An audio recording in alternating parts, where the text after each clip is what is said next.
اب میں اس فرد کو دعوت دینے جا رہا ہوں اور پوری دنیا کے اندر اس کا نام جانا جاتا ہے، لیکن آج اس کا تعارف صرف ایک ہے، وہ اللہ کا بندہ ہے اور حضور نبی کریم صلی اللہ علیہ وسلم کا سچا عاشق ہے، عمران احمد خان نیازی۔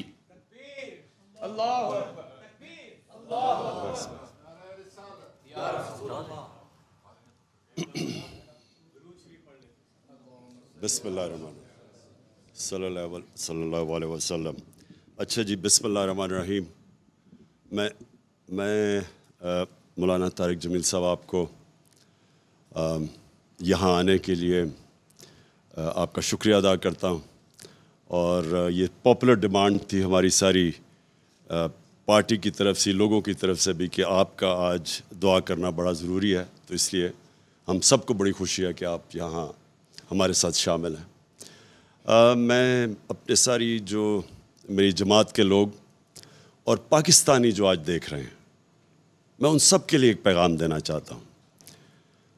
آج سے 1947 میں آج کی رات 27ویں کی رات کو پاکستان بنا تھا، تو پہلے ہم سب کو سمجھنا چاہیے کہ ایک بہت بڑی خواب کا نام پاکستان تھا۔ یہ کوئی عام ملک نہیں بنا تھا، یہ واحد ملک بنا تھا اسلام کے نام پہ، اور اس میں ایک نعرہ تھا کہ پاکستان کا مطلب کیا، لا الہ الا اللہ۔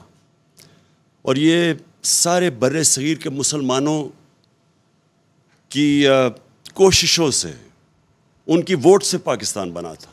وہ مسلمان جن کو پتہ تھا کہ انہوں نے پاکستان میں نہیں رہنا، جو آج 20 کروڑ لوگ ہندوستان میں ہیں، ان کے جو بڑے تھے ان کو پتہ تھا کہ وہ پاکستان میں نہیں رہنا، اس کے باوجود انہوں نے اس خواب کے پیچھے ووٹ دی تھی پاکستان کو۔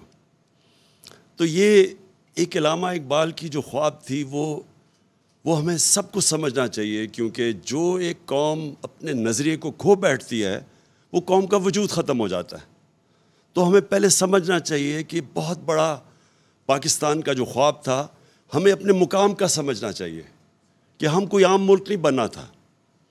تو آج اس عبادت کی رات میں سب سے آپ سے چاہوں گا کہ آپ دعا کریں پاکستان کے لیے، کہ ہم اس پاکستان، اس خواب کی طرف جائیں جو بدقسمتی سے ابھی تک ہم نہیں جا سکے۔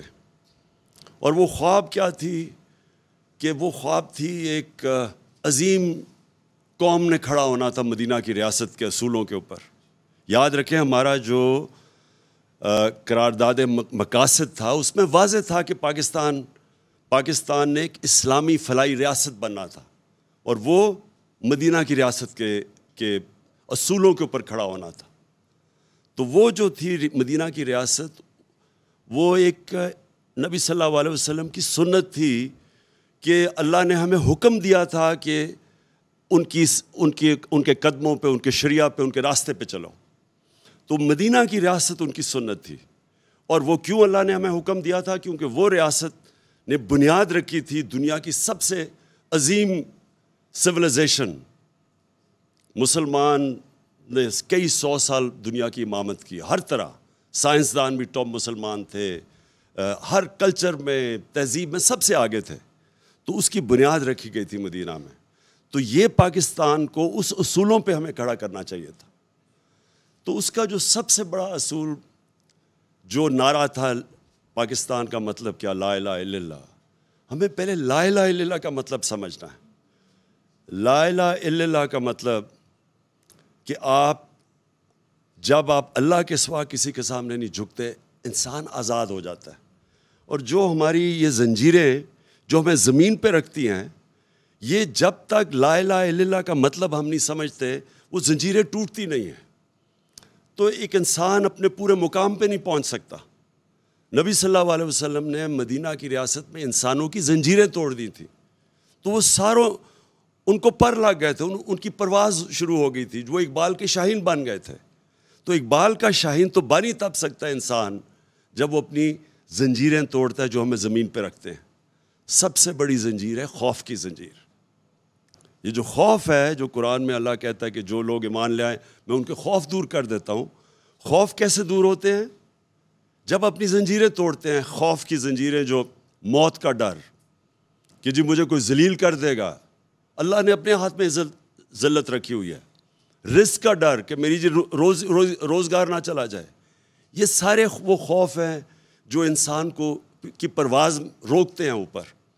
تو علامہ اقبال نے جب کہا نا کہ اس رزق سے موت اچھی ہے جس رزق سے پرواز میں کوتاہی آتی ہے، تو جو چیز انسان کو روکتا ہے اپنے مقام پہ پہنچنے کے لیے، وہ لا الہ الا اللہ ایک ایسا چیز ہے جو سب کچھ توڑ دیتا ہے، وہ زنجیریں توڑ دیتا ہے. تو میں آج جو اس رات پہ اپنی قوم کو کہتا ہوں کہ دعا کریں کہ یہ جو ہماری آزادی، ہماری پرواز کے راستے میں یہ جو ایک باہر سے مداخلت اور پھر سازش ہو کے ایک پتلے بٹھائے گئے ہیں، سب کو دعا کرنا چاہیے کہ ہماری یہ پرواز جو روک رہی ہے، جو قوم نے عظیم قوم بننا ہے، اس کے لیے ہم اپنی زنجیریں توڑیں تاکہ ہم آگے بڑھ سکیں، ہم غلامی کی زنجیریں توڑیں. سب کو اس کی دعا کرنی چاہیے، کیونکہ کبھی بھی کوئی انسان بڑا انسان نہیں بن سکتا جس میں ذہنی غلامی ہو.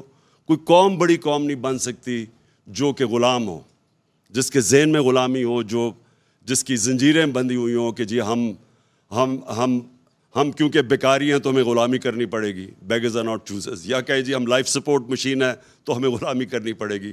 یہ ساری چیزیں وہ ہیں جو کہ ہمارا جو مقام ہے، ہماری جو خواب ہے پاکستان، اس خواب کے اوپر پہنچنے کے لیے ہمیں روک رہی ہیں. تو آج میں نے خاص مولانا صاحب آپ کو بھی اس لیے دعوت دی کہ قوم کی دعا کریں، قوم کے لیے دعا کریں. میں اپنی پارٹی کی اب بات نہیں کر رہا، میں اپنے پاکستانیوں کے لیے دعا کر رہا ہوں. اور میں چاہتا ہوں آپ دعا کریں کہ وہ جو ہم نے بننا تھا اس راستے پہ ہم پھر واپس جائیں.